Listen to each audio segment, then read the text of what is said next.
नमस्कार साथियों, welcome to basic educator. हमारे साथ जो भी एस्पिरेंट्स जुड़े हुए हैं, जिनका अभी हाल ही में केवीएस में या नवोदय में पीजीटी को छोड़कर टीजीटी या पीआरटी के पदों पर चयन हुआ है, तो उनके लिए वीडियो होने वाला है। तो अगर आप लोग अभी वर्तमान में केंद्रीय विद्यालय संगठन या नवोदय विद्यालय समिति में कार्य कर रहे हैं पीआरटी या टीजीटी के पदों पर, तो आप इस वीडियो के अंत तक बने रहिए। जिस प्रकार से आप लोगों को पता है कि अगर आपका चयन केंद्रीय विद्यालय संगठन में पीआरटी के पद पर होता है, तो आप 5 वर्ष बाद, जैसे ही आपकी 5 साल की सेवा पूरी हो जाएगी, आप टीजीटी के लिए एलिजिबल हो जाते हैं। आप लिमिटेड डिपार्टमेंटल एग्ज़ाम जो होता है केवीएस की ओर से, आप उसके लिए एलिजिबल हो जाते हैं 5 वर्ष के बाद। बट कंडीशन यही होती है कि आपके पास बीएड की डिग्री होनी चाहिए, प्लस आपका ग्रेजुएशन कंप्लीट होना चाहिए। तो अधिकतर हमारे साथी ऐसे होते हैं जिनका ग्रेजुएशन तो कंप्लीट होता है, बट उनके पास बीएड नहीं होता है। तो बीएड ना होने की स्थिति में वे लोग, जो प्रमोशन होता है, एलडीसी के फॉर्म फिल नहीं कर पाते हैं, और प्रॉपर जानकारी ना होने के कारण वो उस जो एक अवसर है उससे वंचित हो जाते हैं।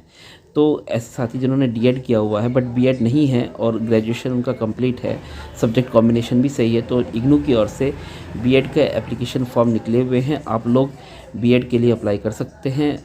तो आप लोग उसके एंट्रेंस के लिए अप्लाई कीजिए। अगर आपका चयन होता है एंट्रेंस, तो आप भी इग्नू से बीएड कर सकते हैं। इसी प्रकार से अगर आपके टीजीटी में चयन हुआ है, तो इस प्रकार से आप लोगों को पता है कि अगर आपका टीजीटी में चयन होता है, तो आप 3 वर्ष बाद पीजीटी के लिए एलिजिबल हो जाते हैं। यानी कि पीजीटी के लिए जो डिपार्टमेंटल एग्जामिनेशन होता है, उसके लिए आप एलिजिबल हो जाते हैं। तो बट उसके लिए आपके पास पीजी डिग्री होना कंपलसरी होता है। बट एक प्रॉब्लम ये आती है कि आपके पास बीएड भी होता है, ग्रेजुएशन भी होता है, बट जो हमारे आर्ट्स वाले कैंडिडेट होते हैं, यानी ह्यूमैनिटीज़ के, यानी कि हिस्ट्री, ज्योग्राफी, ये सब, हिंदी, इंग्लिश, ये सब तो अपना सर्विस में रहते हुए कंप्लीट कर लेते हैं अपना पीजी।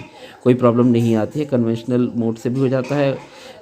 मतलब जो हमारी कन्वेंशनल यूनिवर्सिटीज़ होती है वो प्राइवेट फॉर्म फिल कराती हैं, उससे भी कर सकते हैं, या जो हमारा इग्नू है, इग्नू से भी कंप्लीट कर सकते हैं अपना पीजी। तो उनके लिए तो आसान रहता है। जो हमारे साइंस वाले कैंडिडेट रहते हैं, जिनका सिर्फ ग्रेजुएशन होता है बट पीजी नहीं होता है, यानी कि आपको केमिस्ट्री में एमएससी करना है, जूलॉजी में एमएससी करना है, बॉटनी में एमएससी करना है, फिजिक्स में एमएससी करना है, तो उनके लिए एक समस्या हो जाती है। तो उसके लिए आप क्या कर सकते हैं, इग्नू ने इस वर्ष बहुत एक अच्छी सुविधा दी है।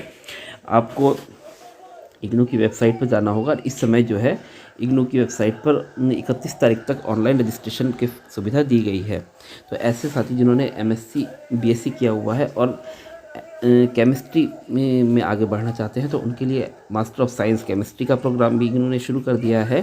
तो आप एमएससी केमिस्ट्री इग्नू से कर सकते हैं, और 2 वर्ष की आपकी एमएससी कंप्लीट होने के बाद तीसरे वर्ष में आप एलडीसी के लिए एलिजिबल हो जाएंगे। इस प्रकार से इग्नू ने एमएससी फिजिक्स का भी प्रोग्राम शुरू कर दिया है। तो जो लोग पीजीटी फिजिक्स के लिए आगे बढ़ना चाहते हैं, तो वो फिजिक्स के लिए अप्लाई कर सकते हैं।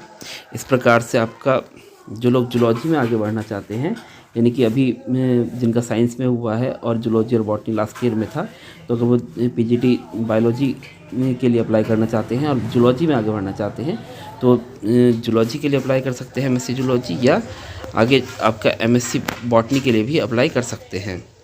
बॉटनी अभी शायद नहीं है इसमें, बाकी आप जूलॉजी से अप्लाई करके, एमएससी जूलॉजी अप्लाई करके आप पीजीटी बायोलॉजी के लिए भी अप्लाई कर सकते हैं। तो ये साइंस के कैंडिडेट्स के लिए एक बड़ी प्रॉब्लम रहती थी, तो वे लोग अब साइंस के कैंडिडेट भी इसके लिए अप्लाई कर सकते हैं। अपना एमएससी करके अपना जो भी एलडीसी के लिए बाद में 3 वर्ष के लिए बाद एलिजिबल हो जाएंगे, और वो अपना एलडीसी का फॉर्म फिल कर पाएंगे। बीएड के लिए भी फॉर्म निकले हुए हैं, वो मैं आपको दिखा देता हूँ।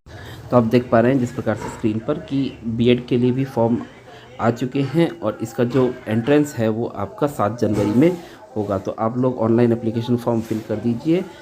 बीएड का एंट्रेंस आपका 7 तारीख को हो जाएगा। तो उसके एंट्रेंस में आपका, जिस प्रकार से आपको पता है बीएड की सीटें लिमिटेड होती हैं, तो आप एंट्रेंस के लिए अप्लाई करेंगे। अगर आपका नंबर आता है तो आप बीएड प्रोग्राम में एडमिशन ले सकते हैं।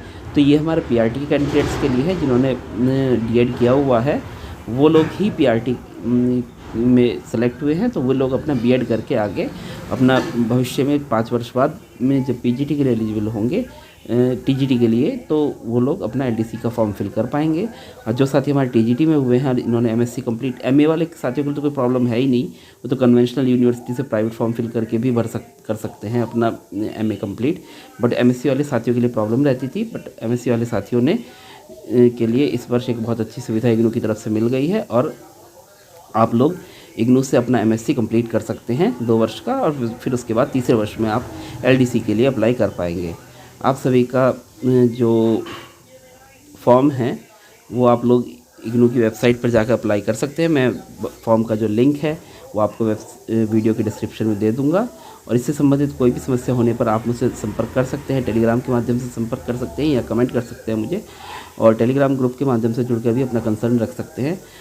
आशा करता हूँ कि ये जानकारी आपके लिए जो जानकारी मैंने आपको दी है ये उपयोगी रही होगी, और इस प्रकार की जानकारी के लिए आप बने रहिए बेसिक एजुकेटर के साथ, और जैसे जैसे आपके साथ संपर्क बना है तो कोशिश करेंगे कि आप लोगों के लिए और भी ज़रूरी जो उपयोगी कंटेंट है वो आप तक प्रोवाइड कराया जाए। Thank you, thanks for being with basic educator.